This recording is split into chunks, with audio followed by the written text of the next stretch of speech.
Would you like me to call the case, Your Honor? Yes. Your Honor, we are here in the matter of the State of Oregon versus Allen. Is it Swinney, sir? Swinney. And that is court number 20CR50067. Nathan Vasquez, representing the District Attorney's Office in the State of Oregon. For the record, my bar number is 014437. Your Honor, this is the time, date, and place for a bail reduction hearing that was set by the defense.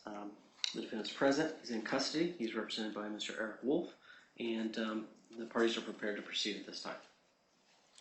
Mr. Wolf, state your appearance, please. Good morning, Your Honor. Attorney Eric Wolf for the defense, bar number 196570. Could you spell your last name? I don't know. W-O-L-F-E. Okay. Mr. Swinney, am I saying your name right? Yes, sir. Yes, all right. Good morning. Thank you for being here. And Close Street Deputy Johnson is appearing by phone, so he can hear everything we say, and we will hear his voice as appropriate at the appropriate time. Mr. Wolf, you set this for release here. You did not file a motion or memorandum, correct? Correct, Your Honor. I just got the DA's memorandum late Friday and haven't had a chance to file a response. Okay. Are you ready to proceed? I am, Your Honor.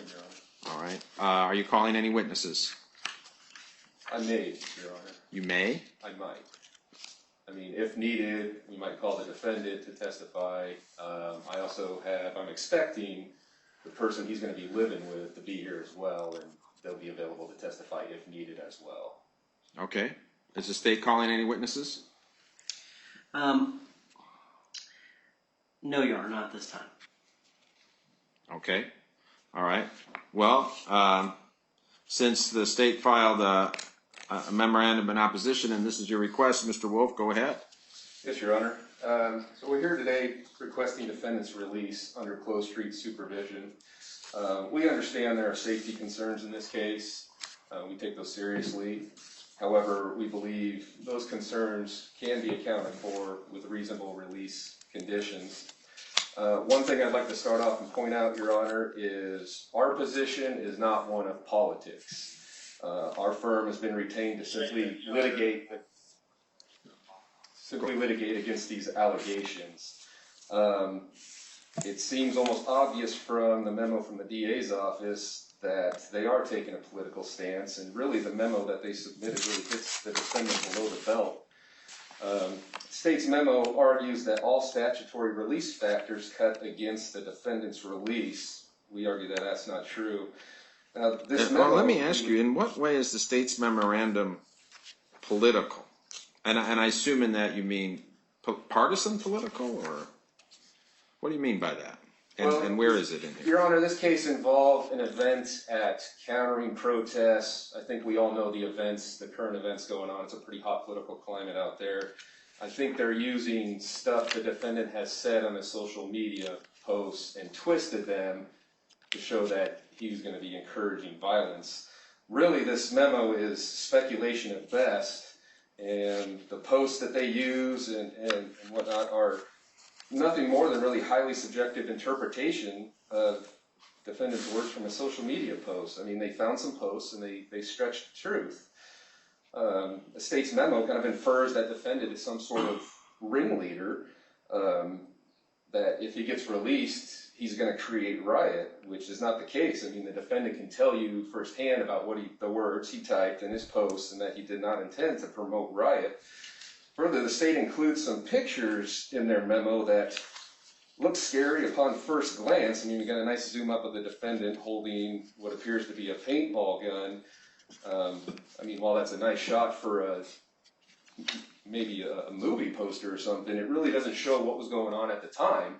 I think if we zoom out, get a more 360-degree view, the DA's narrative is going to drastically change. I did not intend to bring photos to submit evidence. I did not intend to turn this into an evidentiary hearing. However, we do have photos of our own, and we have photos showing the defendant and his friends were facing a hostile crowd that day. We have another photo showing what we believe is one of the alleged victims named in the indictment, making what appears to be hostile gestures towards the crowd. We have another picture of the defendant completely covered in what we're told is bear mace, so he had been attacked. The DA's memos references hundreds of social media posts made by the defendant where he encourages violence, but they really don't present any evidence to back that up. They cherry pick some of Mr. Swinney's posts and then kind of twist the words on them. For example, on the attachment A, they single out that Mr. Swinney has said he knows it takes him 2 seconds to load an AR-15. However, they fail to mention the rest of this post where Mr. Swinney says we have to play by the rules, and in big bold letters, our goal is a peaceful flag wave. Again, they mention, like on attachment C, where he mentions this is a civil war, but they don't mention his post where he says, well, how do you know? Because they are throwing explosives at me. I mean, if we're going to be sharing posts, I have one from the alleged victim, Mr. Britton, where he posts a picture of Mr. Swinney and says, I will not rest until that ass is mine. Now, to me, that seems like a clear aggression coming from that side. So really, the pictures and the posts that they're presenting is, again, it's just real subjective. And if we take a look at other pictures and posts, the narrative of this case really changes dramatically. Again, he's not some sort of charismatic leader of some movement. Since he's been in custody, there's been no demonstrations outside the Justice Center. Nobody's been burning cars and throwing stuff at the Justice Center. It's really been a non-news event, Your Honor. Aside from when he was arrested, there really hasn't been much mention of it in the news. Now, as far as the statutory factors cutting against his release, we would say that's false, Your Honor. Most importantly, defendant has no prior record. The only thing on his record is a DUI from 1995. So defendant is in his 50s, and the only record he has is a DUI from his 20s. The defendant turned himself in after he retained counsel. Okay, they didn't have to go out and find him. From the moment he's hired our firm, he has stated his intent to vigorously defend this case. Now, we understand he's been charged with some very serious crimes, including the Measure 11 charges. But at this time, defendant is still presumed innocent, and the allegations have yet to be proven. We have not got the discovery in this case. We haven't gotten into the evidence yet, but once we do, I think the narratives are going to change, and there might be some suggestion that he was even overcharged. Some of the stuff we've gone through, we have reason to believe that even if there were injuries, they were not life-threatening. Not to get too distracted, or sidetracked, why don't you have discovery yet? Here, I'm happy to address that. The parties discussed a protective order, and we went back and forth. I had that signed. It was, I believe, or late last week it was signed, and then all the discovery. You mean signed by the parties and a judge? By a judge, yes. By Judge Bichon. And so now that it's been signed, all the discovery is in the process of being turned over to defense. So they're going to get it as soon day as or two? Yeah. The only slight thing that was causing a delay was the vast volume of digital material and needing to process that and copy it. That's just because of a massive. Well, let's stay on top of that. Yeah. Okay. Go ahead. Leads to another point of mine, Your Honor. Without release, it's going to be next to impossible to have the defendant participate in the preparation of his case. As the DA has mentioned, discovering this case is likely to be a lot of media-oriented material, lots of videos, pics, and internet content. And while we would like this case to be settled, we really have to prepare for the possibility that this is going to trial. And again, the defendant cannot prepare for his case while he's in custody. It would also be next to impossible for defendant to have the ability to raise money for his attorney fees and investigation costs.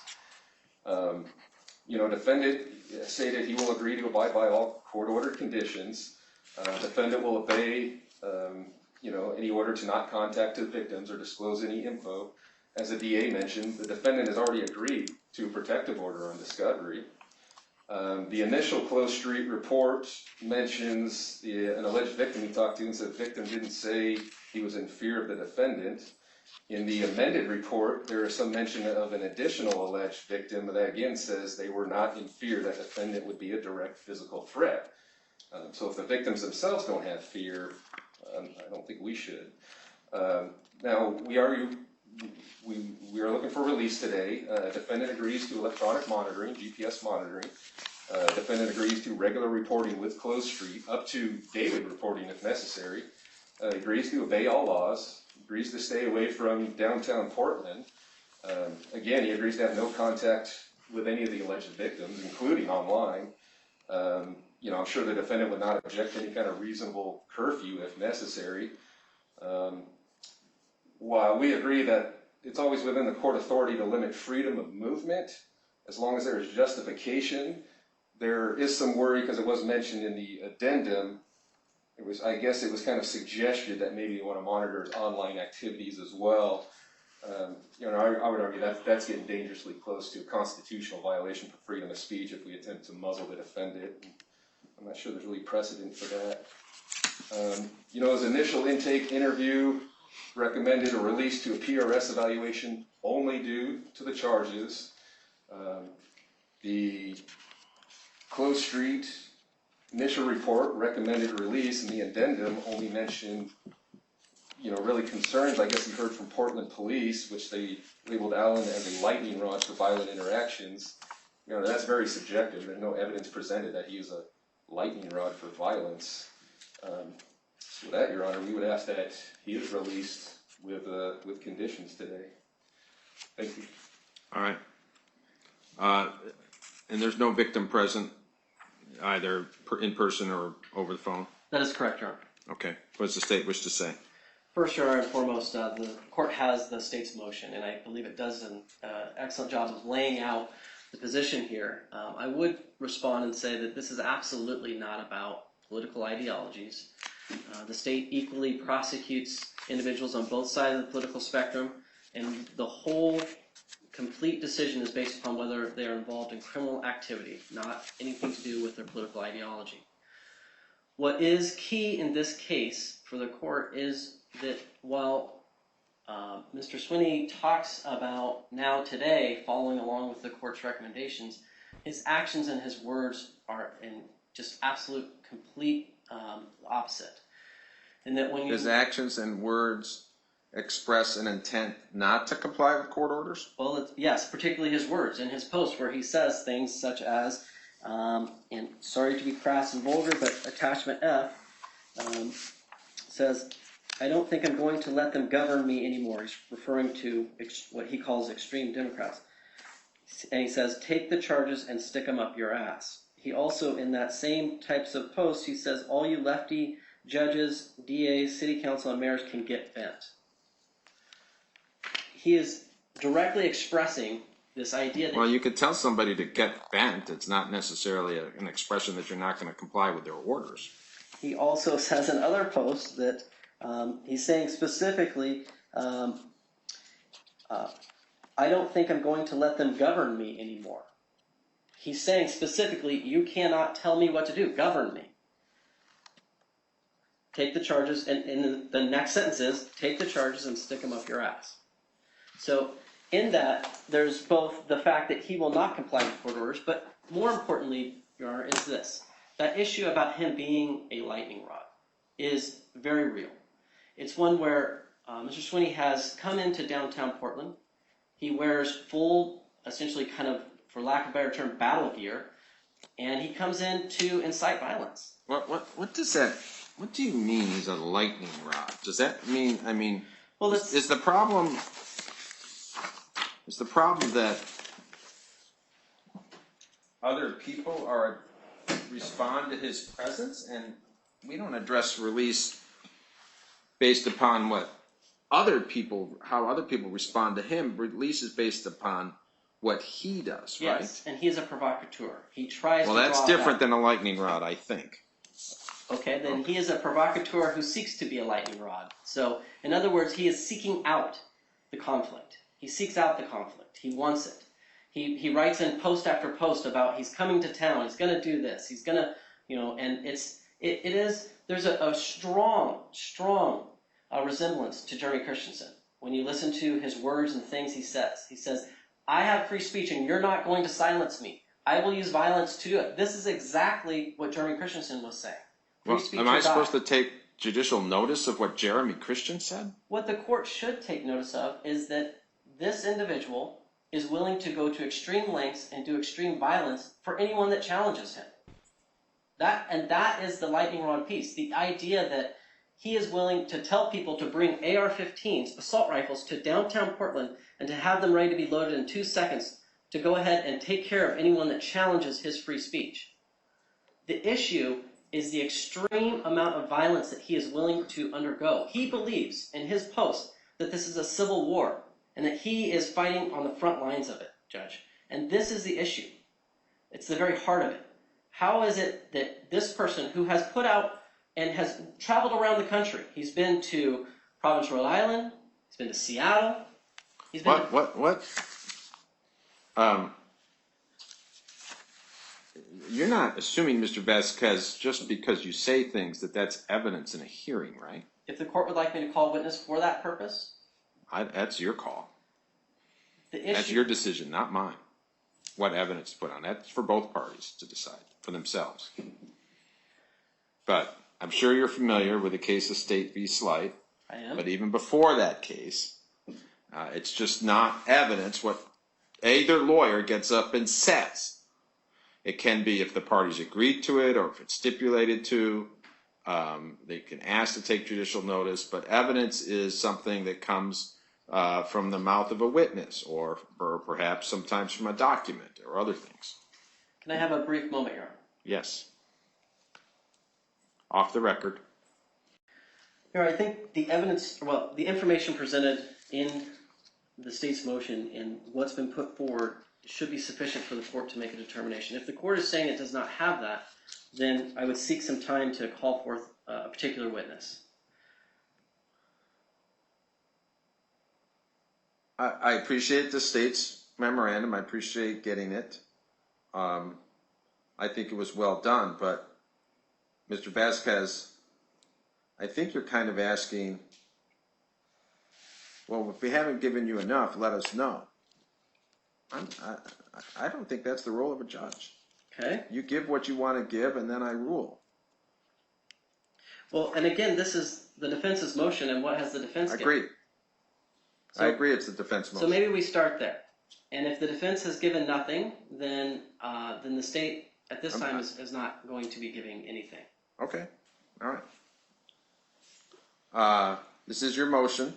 I had you go first, and I heard from the state. The state said there's no victims for the purposes of this motion. So I'll give you some chance for a rebuttal or reply. Yes, Your Honor. I guess one rebuttal is, again, they're talking about his words from his social media post, words that I think were, again, twisting, and really they're just words. I mean, a lot of people make posts. Just words? Yes, Your Honor. They're just words on an internet website. A lot of people express their unsatisfaction, I guess, with their local leaders. So that's nothing new. Again, he goes back to say, Alan talks about loading an AR. Well, we need to read that whole post in its entirety. And in that post, he was encouraging anybody going to the protest to not carry loaded weapons and stressed in bold letters that it was going to be a peaceful flag wave. So again, I don't see how, or anything they've presented that shows that he is actually a lightning rod for violence. And if we have any question as to his words and what he's posted, I mean, the defendant is here. We'd be happy to put him on, and he can explain himself what he intended by these words and whether or not he intended violence or not. Same thing I said to them. You know, I'm not going to decide for you what evidence to put on. That's for lawyers to decide. So. Okay, Your Honor. Well, again, I mean, he's here available. I guess if we want to hear from him, you know, we can. I guess the only other thing I want to mention is they mentioned the state equally prosecutes people regardless. I don't know. I would question that based on recent actions by the DA and Mike Schmidt releasing charges on protest-related crimes, hundreds of charges getting dropped and hundreds of people released. Now, you're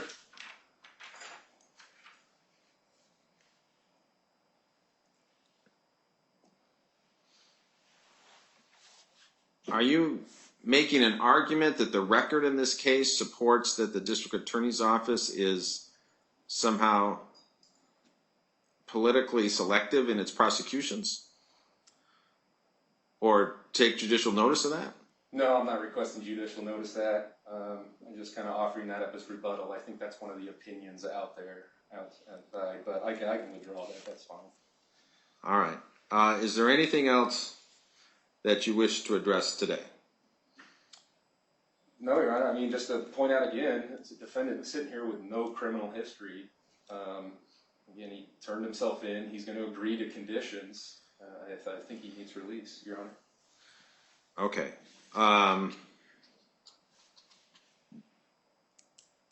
You're not asking me to address bail in any, I guess I'll just throw this out there because it'll probably save us a step. You're not asking me to address bail in any regard, right?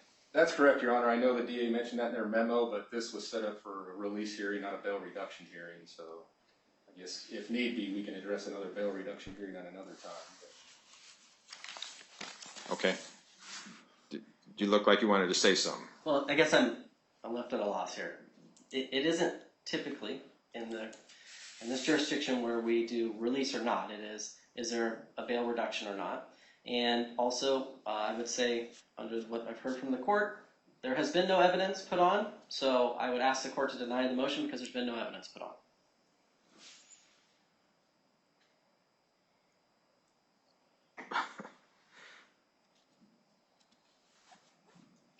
Well, if you took my comments to mean that evidence is required for anybody to be released, I'm sorry, I misspoke. But evidence is required if you wish to make an evidentiary point. Okay. You know, if somebody comes in here charged with criminal trespass in the second degree, the lawyer is welcome to say they're charged with criminal trespass in the second degree. Also, probably reasonably fair for a lawyer to consider that a recog interview has been considered and an indictment has been, certainly that an indictment has been considered. That legal arguments made in a state's motion or defense motion have been considered. All right. Off the record for a second while I consider these. On the record. I've considered the statutory primary and secondary release criteria, the arguments made by the parties, and the information before me, and the request to release to closed street supervision is denied.